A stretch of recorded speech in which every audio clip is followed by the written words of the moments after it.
Interviewers don't actually care what your biggest weakness is, as long as it doesn't impact your ability to do the job. So if they don't care, why do they ask? My name is Lee and I've been in the recruitment and talent acquisition space for almost 20 years.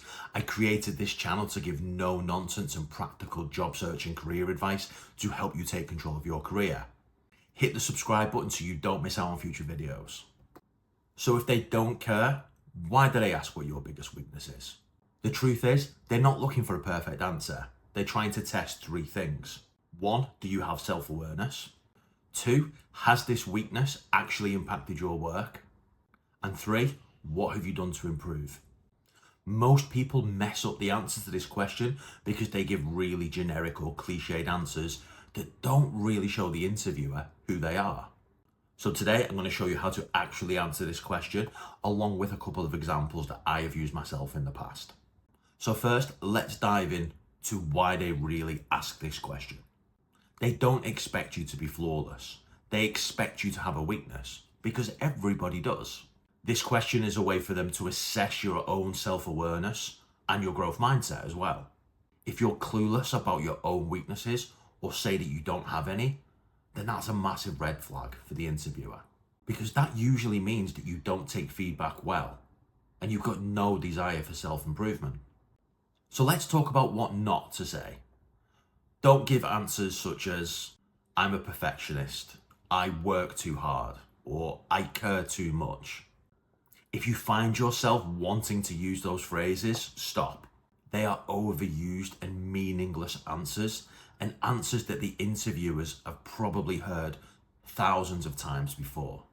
And the problem with those types of answers is that they don't feel genuine, and they don't really tell the interviewer anything about who you are, and they don't tell the story about how you've improved. So instead of using a fake weakness that is actually a strength, you want to choose something that is real but not critical to the job. Let me give you a couple of examples. Here are 2 weaknesses that I have personally used in job interviews in the past, and the reason they work well is because they're real and they're not critical to the job. So the first example is about being calm under pressure, and this is how I would frame it in a job interview. I would say that my biggest weakness is that I'm really calm under pressure. Now, you might actually think that that's a strength, but I had feedback from my manager that my calmness can sometimes be perceived by stakeholders that I don't care. And that's never my intention.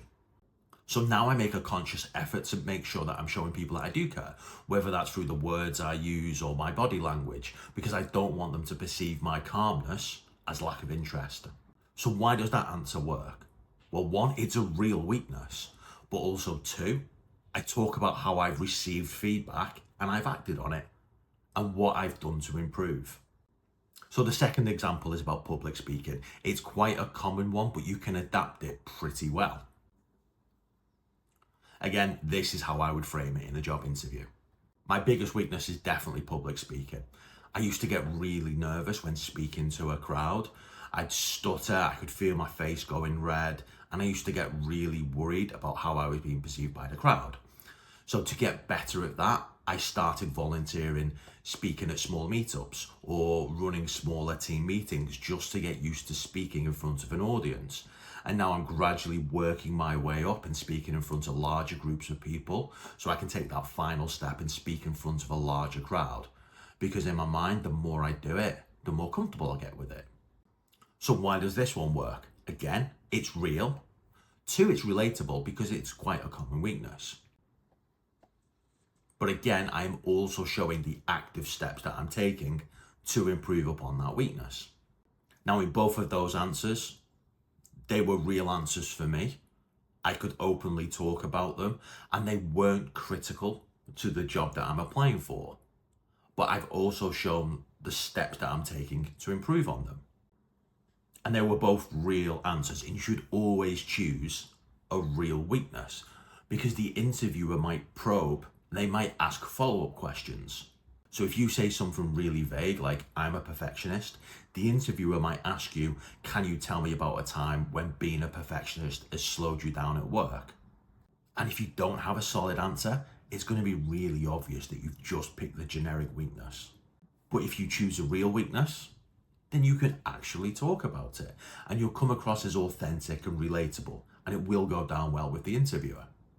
So to wrap this all up, interviewers don't really care what your biggest weakness is, as long as it's not critical to the job. What they care about is that you've got some self-awareness and that you are actively taking steps to get better and improve on that weakness.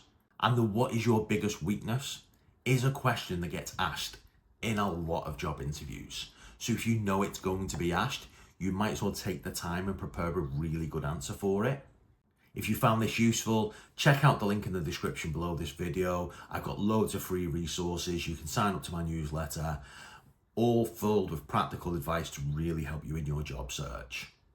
And for more no-nonsense job search and career advice, hit the subscribe button. Cheers.